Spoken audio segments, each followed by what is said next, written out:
تطوي الولايات المتحدة الأمريكية صفحة في تاريخها مع مغادرة الرئيس المنتهية ولايته دونالد ترامب واشنطن إلى فلوريدا، وأداء جو بايدن اليمين وسط عدد من التحديات، من بينها انقسامات سياسية عميقة إلى جانب جائحة كوفيد-19 التي تعصف باقتصادها.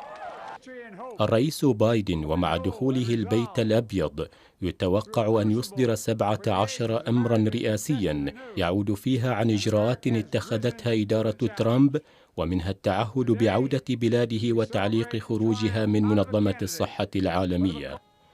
مرحلة جديدة تشهدها واشنطن وسط ترقب عدد من الدول من الإدارة الجديدة علاقات قوية ومتجددة. فها هو الرئيس الإيراني حسن روحاني يدعو الإدارة الجديدة إلى العودة إلى الاتفاق النووي المبرم في 2015 ورفع العقوبات المفروضة على طهران، مؤكدا التزام بلاده بالاتفاق النووي إذا فعلت الولايات المتحدة. السلطة الفلسطينية هي الأخرى دعت إدارة الرئيس بايدن إلى اتخاذ موقف واضح من سياسة التوسع الاستيطاني، وذلك بعد الإعلان عن طرح عطاءات لبناء ما يزيد عن 2500 وحدة استيطانية جديدة، بعدما تمكنت إسرائيل من الاستفادة من الزمن المتبقي للإدارة الأمريكية المنتهية ولايتها لتستمر في مخالفة كافة القوانين الدولية وقرارات مجلس الأمن الدولي.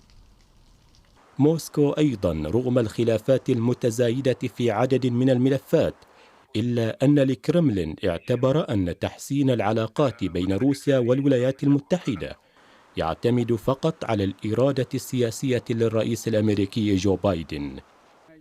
ومع وصول الرئيس جو بايدن إلى البيت الأبيض بعد 4 سنوات من ولاية دونالد ترامب المثيرة للجدل، تثار موجة تفاؤل وارتياح لدى حلفاء الولايات المتحدة التقليديين الذين اقترحوا على واشنطن ميثاقا تأسيسيا جديدا.